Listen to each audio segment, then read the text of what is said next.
इसमें क्या बात है कि आपका एक और बार जन्म हुआ, किसी समय t=0 पे आप फिर से पैदा हुए, नाउ दिस इज B2, और वापस से चक्र चला।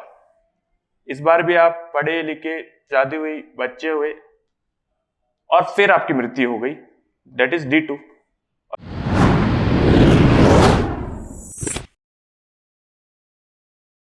नमस्ते बच्चों, चलिए आज जानते हैं क्या होगा अनंत। What is infinity? अनंत का क्या अर्थ है, क्या उदाहरण है, किस तरीके से हम इस चीज को समझ सकते हैं।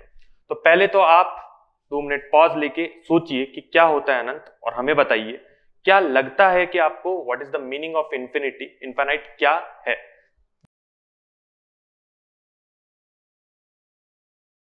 देखिए, परिभाषा वाइज जाएं तो ये बोला जाएगा कि अनंत जिसका कोई अंत ना हो। Infinity is that thing which does not have any and.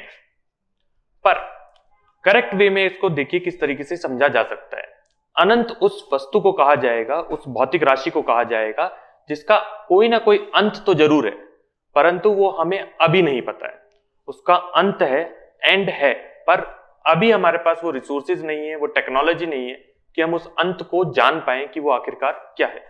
इसके साइकोलॉजिकल मीनिंग्स भी बहुत सारे हैं, तो चलिए उस पर चर्चा करते हैं। पहले देखते हैं कि उसका चिन्ह क्या है, क्योंकि इसके पीछे की कहानी बहुत ही दिलचस्प है। देखिए, this is the symbol of infinite.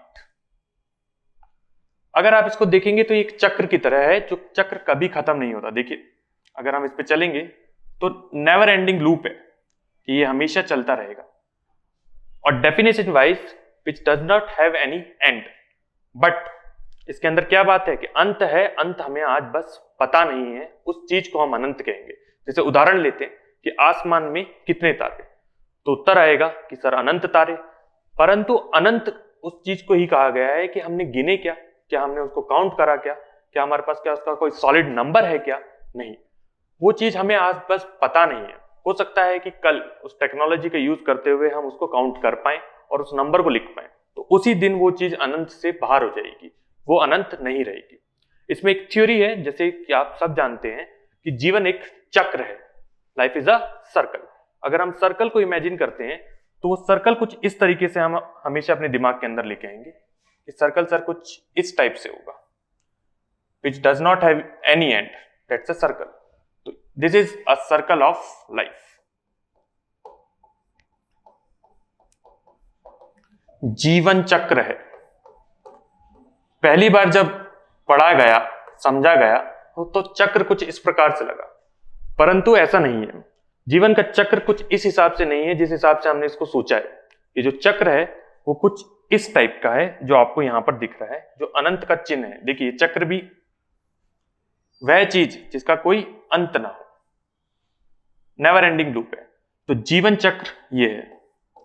इसको मैं आपको एक थ्योरी से समझाना चाहूंगा। देखिए, थ्योरी है, मान्यता है। आप अगर इस चीज को मानते हैं तो इसके अंदर से तर्क निकाल सकते हैं, लॉजिक ढूंढ सकते हैं।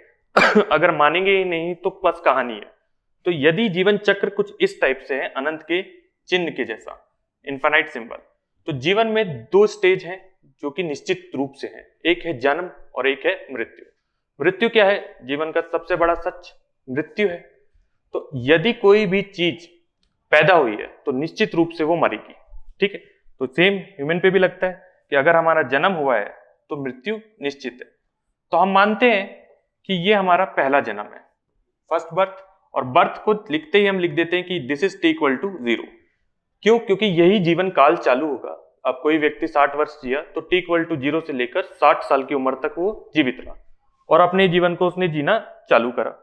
जैसे कि सब जीवन को जी रहे हैं, वो भी वक्त के साथ बड़ा हो रहा है, पढ़ाई लिखाई कर रहा है, कंपटीशन एग्जाम की तैयारी कर रहा है, और उसके बाद सेलेक्ट हो रहा है, शादी हो रही है, बाल बच्चे हो रहे हैं, आगे बढ़ रहा है। देखिए, बढ़ रहा है, और किसी एक समय पे आके उसकी मृत्यु हो गई, और दिस इज D1। जैसे मैंने बोल दिया t=65 ईयर्स पे वो मर गया। तो चक्र यहां पर समाप्त हो जाना चाहिए था, जीवन से मृत्यु तक, परंतु ऐसा नहीं है। देखिए, एक शब्द बोला जाता है, दैट इज पुनर्जन्म। रीइंकारनेशन भी है कि हम इस शब्द को बचपन से सुनते भी हैं। तो इसकी मान्यता है कि जन्म वापस से लिया जाएगा। अगर इसको सच्चाई मानते हुए हम आगे बढ़ते हैं तो इसमें क्या बात है कि आपका एक और बार जन्म हुआ, किसी समय t इक्वल टू 0 पे आप फिर से पैदा हुए, नाउ दिस इज B2, और वापस से चक्र चला। इस बार भी आप पढ़े लिखे, शादी हुई, बच्चे हुए, और फिर आपकी मृत्यु हो गई, दैट इज D2, और इस बार आप t इक्वल टू 60 साल पे ही मर गए। लेट अस अज्यूम दैट अब ये चक्र अपने आप को घुमाएगा, लूप वापस से घूमेगा, मीन्स अब क्या होगा, वापस से पुनर्जन्म होगा, तो मतलब आप B3 स्टेज पे आएंगे, ये तीसरा जन्म है। जैसे बोला जाता है कि जन्मों जन्मों का नाता है, 7 जन्म, वचन ले लिए इतने सारे, ठीक है। तो अब B3 आया, B3 से D3 आया, और अब ये चक्र चलता ही चला जाएगा, नेवर एंडिंग लूप है। Now this is called as infinite loop. ये कभी खत्म नहीं होगा। अगर हम इसको साइकोलॉजिकल देखते हैं तो ये सिर्फ देखने का एक नजरिया है कि आप कहां पर अनंत को देखते हैं। देखिए जैसे एक और उदाहरण रहता है अनंत का, वो है गिनती, कि गिनती जो है वो अनंत तक जाती है। तो बोल दिए कि अनंत तक गिनती अगर जा रही है, तो हमने गिनती लिखना चालू करा, जैसे कि हमने बोला कि 1 2 3, अब ये गिनतियां जा रही हैं अनंत तक। सही बात। अगर ये गिनतियां अनंत तक पहुंच रही हैं, परंतु अगर आप देखें तो आपको गिनतियों के बीच में इनके साथ ही 1 और 2, क्या इनके बीच में भी एक अनंत बैठा हुआ है? बिल्कुल, 1 और 2 के बीच में भी अनंत होगा। तो इनको बोला जाएगा there are bigger infinities and smaller infinities, पर वो इंफिनिटी ही है, अंत वहां पर भी नहीं मिल रहा है। और साफ शब्दों में कहा जाए सही तरीके से, तो अंत पता नहीं है, इसलिए बोल रहे हैं कि मिल नहीं रहा है। वापस से आते हैं जीवन चक्र की ओर, तो जीवन और मृत्यु का ये चक्र चलता ही चला जाएगा। अब सवाल ये सबसे बड़ा उठता है कि सर इसका अंत आखिरकार है तो कहां है? सबसे इंपॉर्टेंट कि अगर अंत है भी तो कहां है। देखिए अगेन एक थ्योरी उत्पन्न होती है उससे, और वो थ्योरी क्या बोल रही है कि अंत तो है, और उस अंत का अगर हम नाम देना चाहें तो उसका नाम तक दिया जा सकता है। जीवन और चक्र, मृत्यु के चक्र में इसमें उस अंत का नाम दिया जाएगा मोक्ष। देखिए ये शब्द भी आपने जरूर सुना होगा कि ये अंत होगा मोक्ष, इस जन्म और मृत्यु के चक्र से बाहर निकलने का एक तरीका। टोटल थ्योरेटिकल वाइज है, लेकिन कंसेप्ट को क्लियर करता हुआ जा रहा है कि चक्र घूमता रहेगा, और अगर आपको चक्र से बाहर निकलना है तो कहीं ना कहीं एक रास्ता जरूर होगा उस चक्र को तोड़ने का। तो जीवन चक्र से आप अनंत को समझ सकते हैं।